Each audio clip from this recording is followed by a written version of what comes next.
ఈరోజు ఆ కుటుంబాన్ని పరామర్శించడానికి స్థానిక శాసనసభ్యులు వివేక్ గౌడ్ గారు, నేను, ఎర్రోల శ్రీనివాస్ గారు, మా మున్సిపల్ చైర్మన్ గారు వచ్చి ఆ కుటుంబ సభ్యుల్ని కలిసినప్పుడు వాళ్ళ మాటలు వింటుంటే నిజంగా కళ్ళల్లో నీళ్లు తిరుగుతూ ఉన్నాయి.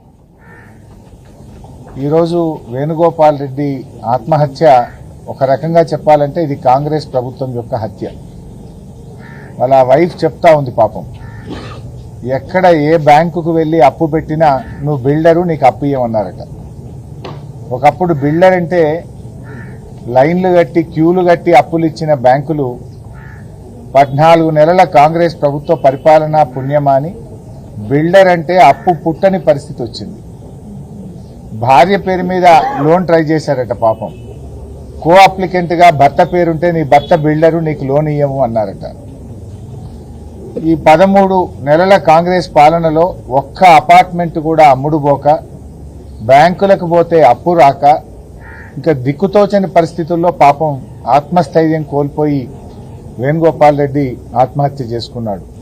నిజంగా యువ బిల్డర్, ఇప్పుడిప్పుడే పైకి వస్తా ఉన్నాడు. 39 సంవత్సరాల వయసు. పాపం 5 సంవత్సరాల చిన్న పాప, పసిపాప ఉంది ఆయనకు. ఆ అమ్మాయి రాత్రంతా నాన్న నాన్న అని నిద్రలో ఏడుస్తూ ఉంది అని ఆ తల్లి రోధిస్తూ ఉంటే హృదయం ద్రవించిపోతా ఉంది.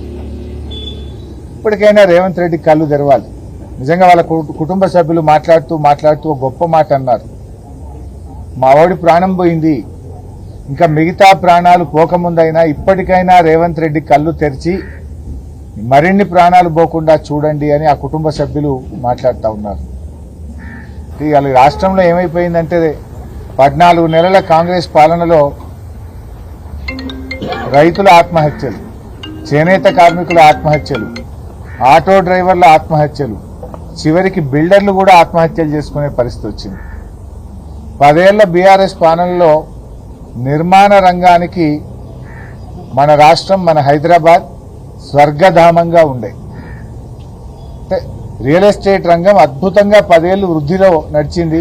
లక్షలాది మంది దాని మీద బ్రతికారు. కానీ కాంగ్రెస్ పాలనలో అనాలోచిత నిర్ణయాలు. ఒకసారి ఎప్పుడో ప్రెస్ మీట్లో మాట్లాడుతూ ఉంటే రేవంత్ రెడ్డి గారు, నేను రియల్ ఎస్టేట్ నుంచి వచ్చినా నాకే రియల్ ఎస్టేట్ గురించి చెప్తావా అని ఉల్టా దబాయించాడు. కానీ ఏమైపోయింది ఇవాళ రియల్ ఎస్టేట్ రంగం? ఇప్పటికైనా రేవంత్ రెడ్డి గారు బేషిజాలకు పోకుండా ఈ హైడ్రా దుకాణాలు బంద్ చేయండి.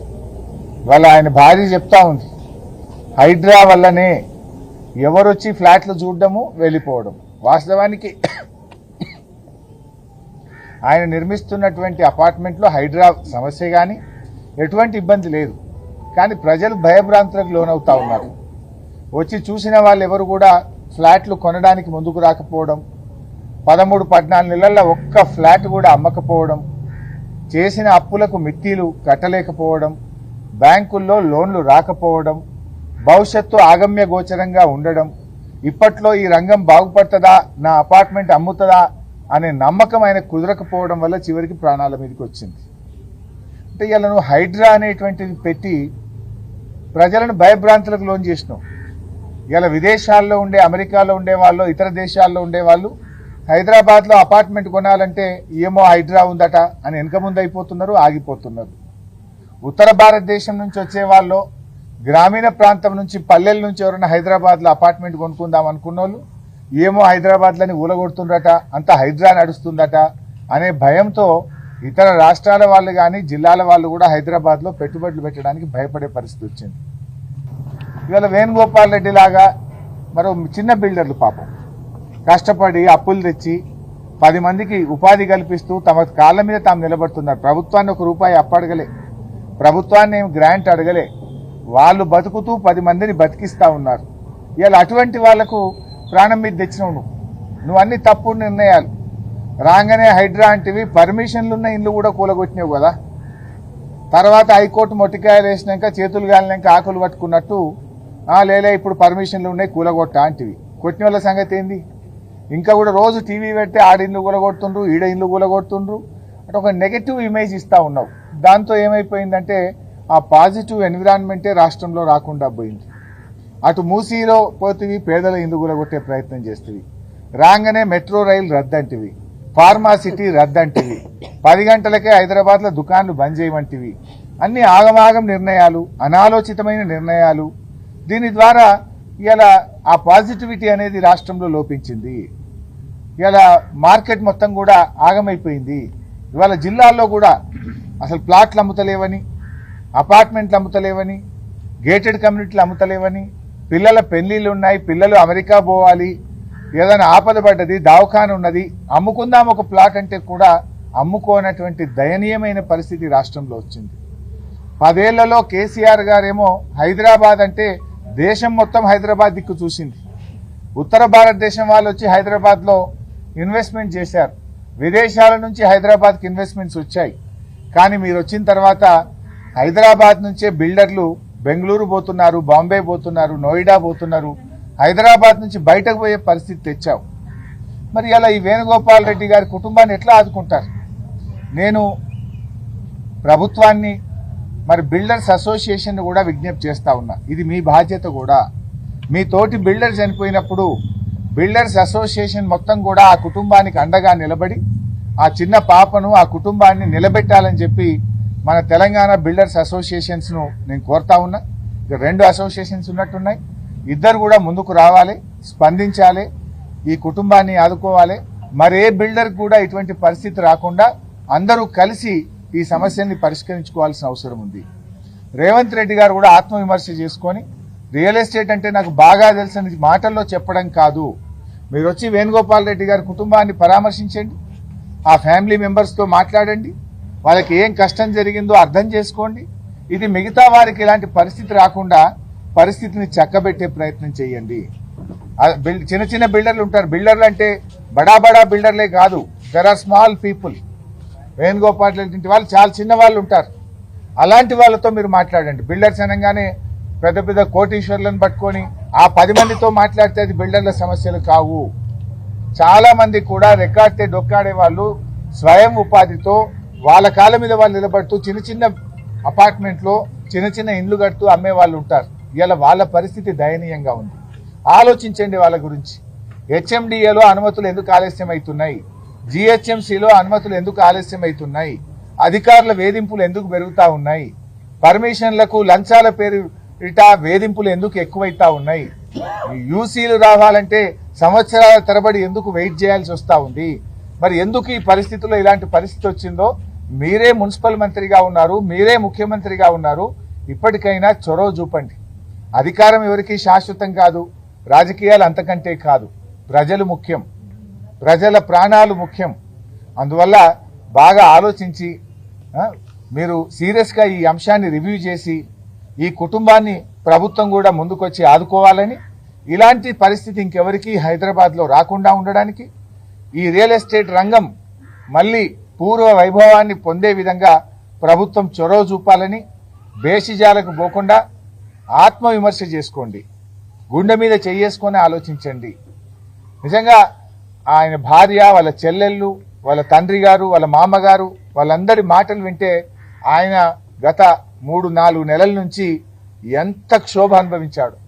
చాలా నిజాయితీ పరుడని, చనిపోవడానికి కొద్ది గంటల ముందు ఆయనకున్న ఎల్ఐసిలో కట్టిన డబ్బు 18 లక్షలు తెచ్చి ఎవరెవరికి అప్పులు కట్టాలనో ఆ ఎల్ఐసి రద్దు చేసుకొని లైఫ్ ఇన్సూరెన్స్ను ఆ 18 లక్షలు తెచ్చి కూడా అప్పుల వాళ్ళకి కడుతూ చనిపోయాడు. అంటే ఆయన ఎంత నిజాయితీ పరుడో ఆలోచించండి. చివరికి ఆ కుటుంబానికి ఎల్ఐసి కూడా లేదు, బీమా కూడా లేదు, ఆ కుటుంబాన్ని ఆదుకునే పరిస్థితి కూడా లేదు. అంటే ఆయన ఒక నిజాయితీ పరుడు, ఆత్మగౌరవం కలిగిన వాడు కనుక ఇంకా 10 మందిలో అవమానం పాలు కాకూడదు, 10 మందిలో నా గౌరవం పోతే తట్టుకోలేక చివరికి అప్పుల వాళ్లకు ఎల్ఐసి రద్దు చేసి అప్పులు కట్టి ఆత్మహత్య చేసుకున్నాడు. ఆత్మహత్య పరిష్కారం కాదు. నిజానికి 5 సంవత్సరాల పాప ఉంది. ఎవరు కూడా ఆత్మహత్యలు చేసుకోకూడదు. ఆత్మహత్యలు పరిష్కారాన్ని ఇవ్వవు. నిజానికి నీ కుటుంబ సభ్యులను ఇంకా బాధ పెడతాయి. ఎవరైనా ధైర్యంగా ఎదుర్కోవాలి. దురదృష్టం ఏంటంటే ఈ ప్రభుత్వం 13 నెలల్లో మారకపోతుందా అని చూశాడు. రోజు రోజుకు పరిస్థితి దిగజారుతా ఉంది. ఇంకా భవిష్యత్తు ఆగమ్య గోచరంగా కనబడి చివరికి తన ప్రాణాలు తీసుకున్నటువంటి పరిస్థితి. బీఆర్ఎస్ పార్టీ పక్షాన తప్పకుండా ఆ కుటుంబాన్ని కాపాడుకుంటాం. ఆ కుటుంబానికి అండగా నిలబడి మా వంతుగా మా స్థానిక శాసనసభ్యులు పార్టీ తరఫున కూడా ఆ కుటుంబానికి సహాయాన్ని అందిస్తాం. భవిష్యత్తులో ఆ కుటుంబాన్ని నిలబెట్టడానికి అన్ని రకాలుగా మేము ప్రయత్నం చేస్తాం. బిల్డర్స్ అసోసియేషన్ కూడా ముందుకు వచ్చి అసోసియేషన్లు అనేటువంటివి మీ హక్కుల సాధన కోసమే కాదు, మీ సంఘంలో ఎవరికైనా కష్టం వచ్చినప్పుడు నిలబడడంపుడే ఆ అసోసియేషన్ కు ఒక అర్థం ఉంటుంది. లేకపోతే ఎందుకు అసోసియేషన్ లేదు? 5 రోజులు అయింది, ఇన్ని బిల్డర్స్ అసోసియేషన్స్ ఉన్నాయి. ఒక్క అసోసియేషన్ వచ్చి కూడా మరి ఎందుకు ఆ కుటుంబానికి ధైర్యం చెప్పలేకపోయిందని నేను అడుగుతా ఉన్నా. ఆలోచించాలి కదా. మీరు పెద్ద పెద్ద షోలు పెట్టి పెద్ద పెద్ద కార్యక్రమాలు చేస్తూ ఉంటారు. మరి ఇలాంటి మీ తోటి బిల్డరు ఆత్మహత్య చేసుకుంటే కనీసం ధైర్యాన్ని ఇవ్వాల్సినటువంటి బాధ్యత కూడా మీకున్నది. బిల్డర్స్ అసోసియేషన్స్ కూడా ఆలోచించాలని కూడా నేను విజ్ఞప్తి చేస్తున్నా. రేవంత్ రెడ్డి ప్రభుత్వం కూడా ఇప్పటికీ స్పందించలేదు, చీమగుట్టినట్టు కూడా లేదు. మీకు యూ షుడ్ ఫీల్ షేమ్. మీ పాలనలో మొదటిసారి ఈ రాష్ట్రంలో బిల్డర్ ఆత్మహత్య చేసుకున్నారు. ఇప్పటిదాకా రైతుల గురించి విన్నాం, చేనేత కార్మికుల గురించి విన్నాం, ఆటో కార్మికుల గురించి విన్నాం. బిల్డర్లు ఆత్మహత్య చేసుకునే పరిస్థితి మొదటిసారి వింటున్నాం. ఇది చాలా బాధాకరం, దురదృష్టకరం. ఇప్పటికైనా స్పందించండి. ఈ పరిస్థితి రాష్ట్రంలో ఇంకెవరికి రాకుండా ఉండడానికి పరిస్థితిని చక్కదిద్దాలని, ఆత్మవిమర్శ చేసుకోవాలని ప్రభుత్వాన్ని మేము కోరుతా ఉన్నాం. త్వరలో జరిగే శాసనసభ సమావేశాల్లో కూడా ఈ ప్రభుత్వానికి బీఆర్ఎస్ పార్టీ పక్షాన ఈ క్షేత్రస్థాయిలో ఉన్నటువంటి స్థితి మీద, బిల్డర్ల సమస్యల మీద శాసనసభలో కూడా చర్చ పెట్టి ప్రభుత్వం కళ్లు తెరిపించే ప్రయత్నం కూడా చేస్తాం. ఈ కుటుంబాన్ని తప్పకుండా మేము మా శాయశక్తులు ఆ కుటుంబానికి సహాయ సహకారాలు కూడా అందిస్తాం. ఆ కుటుంబాన్ని ఆదుకుంటాం. మరే బిల్డర్ కూడా దయచేసి ఇలాంటి దానికి ఒడిగట్టకూడదని ధైర్యంగా ఎదుర్కొనండి. నిజంగా ఏదైనా ఇబ్బంది ఉంటే ప్రభుత్వం దృష్టికి తీసుకుపోండి. ప్రభుత్వం స్పందించకపోతే మీకు బీఆర్ఎస్ పార్టీ ఆఫీస్ ఉంది. మాది జనతా బజార్ అనే పేరుంది బీఆర్ఎస్ పార్టీ ఆఫీస్కు. ఎవరికన్నా అంత కష్టం వస్తే బీఆర్ఎస్ పార్టీ ఆఫీస్కు రండి. మీ సమస్యను మా దృష్టికి తీసుకురండి. మేము ప్రభుత్వం దృష్టికి తీసుకుపోతాం. మీకు తగినంత సహాయం చేయడానికి మా శాయశక్తుల కృషి చేస్తాం. Thank you sir. మీరు రండి, మళ్ళీ ఇద్దరు కలిసి రండి. నేను సంథింగ్ పర్సనల్గా ఈ బిల్డర్స్ అసోసియేషన్స్తో కూడా మాట్లాడుతున్నాను.